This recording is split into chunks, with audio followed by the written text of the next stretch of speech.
समय की बात है। मालपुर गांव में राघव नाम का एक लड़का रहता था।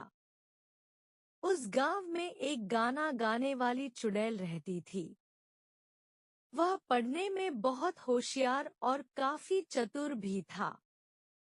उसने 10वीं अपने गांव से ही की और आगे की पढ़ाई के लिए उसे शहर जाना था। उसके पिता ने उसे कुछ पैसे देते हुए कहा, लो बेटा, शहर जाकर अपना ध्यान रखना और खूब मन लगाकर पढ़ना। पिताजी का आशीर्वाद लेकर राजीव शहर के लिए निकल जाता है।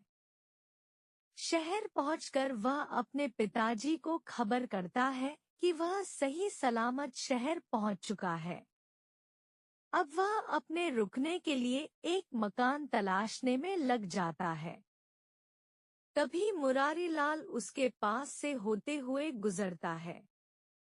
राजीव तुरंत उससे पूछता है, भाई साहब, रहने के लिए एक मकान चाहिए किराए पर, क्या आप मुझे बता सकते हैं? मुरारीलाल काफी दिनों से एक ऐसे ही किराएदार की तलाश में था। उसने बात को घुमाते हुए कहा, हाँ, मेरी नजर में एक मकान है जो तुम्हें किराए पर मिल सकता है, लेकिन उसके लिए सबसे पहले तुम्हें 500 रुपए देने होंगे। राजीव काफी समय से अपने रहने के लिए मकान ढूंढ रहा था और काफी परेशान हो चुका था। इसलिए उसने 500 रुपए देना ठीक समझा। 500 रुपए मिलने के बाद मुरारीलाल ने राजीव को उस किराए वाले मकान के बारे में बताया। राजीव मुरारीलाल को धन्यवाद कहते हुए उस किराए के मकान की ओर निकल गया। मकान तक पहुंचते पहुंचते दोपहर हो चुकी थी। उसने मकान का दरवाजा खोला तो बगल में बने मकान से बूढ़े बूढ़ी ने राजीव को टोकते हुए कहा, अरे बेटा, लगता है शहर में नए आए हो, क्या तुम इसी मकान में ठहरोगे? हाँ माँ जी, मैं अपनी पढ़ाई पूरी करने के लिए शहर आया हूँ और अब मैं इसी मकान में रहूंगा। बूढ़ा बूढ़ी ने कहा, ठीक है बेटा, वैसे कितने दिनों तक रहोगे? राजीव ने जवाब दिया, जब तक मेरी आगे की पढ़ाई पूरी नहीं हो जाती, तब तक मैं यहीं इसी मकान में रहूंगा। बूढ़े ने कहा, देखते हैं कब तक तुम इस मकान में रह पाते हो। यह सुनकर राजीव को थोड़ा अजीब लगा, लेकिन वह मकान में अंदर चला गया और अपनी थकान दूर करने के लिए विश्राम करने लगा। विश्राम करते करते कब रात हो गई पता ही नहीं चला।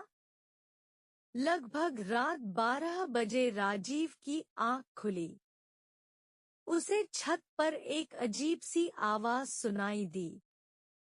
आवाज सुनकर राजीव ने कहा, क्या मुझे छत पर जाकर देखना चाहिए? फिर थोड़ी ही देर बाद कहा, नहीं नहीं, यह जगह मेरे लिए अभी अनजान है। मुझे अभी सोच समझकर फैसला लेना चाहिए। और आलस में डूबते हुए फिर से सो गया। सुबह राजीव टहलने के लिए गांव में निकला। वहां एक ढाबे पर चाय पीने के लिए रुक गया। वहां पर बैठे दो आदमी राजीव को देखकर बोले, भाई साहब, क्या तुम ही हो जो उस मकान में ठहरे हो? राजीव ने कहा, हाँ भाई साहब, मैं ही हूँ। क्या शहर में तुम्हें कोई और मकान नहीं मिला? पता नहीं तुम्हें उस मकान में भूत रहता है, इसी वजह से उस मकान कोई किराएदार नहीं ठहरता। यह सुनकर राजीव हंसते हुए बोला, क्या कह रहे हो भाई साहब? भूत वूत कुछ नहीं होता, यह सब तो मनगढ़ंत कहानियां है। यह सब कहते हुए राजीव आगे बढ़ गया और अगले ही पल सोचने लगा, क्या यह लोग सही कह रहे हैं? कल रात जो छत पर आवाज मैंने सुनी थी, वह कैसी थी? यह सोचते सोचते राजीव घर वापस आ जाता है। इस बार वो रात को सोने का नाटक करता है। इस रात फिर से छत पर आवाजें शुरू हो जाती हैं। राजीव तुरंत खड़ा होता है और चुपचाप सारी आवाजों को सुनने की कोशिश करता है। वह देखता है कि बूढ़े और गुड़िया दोनों छत पर नाच रहे हैं, वो भी डरावने भेष में।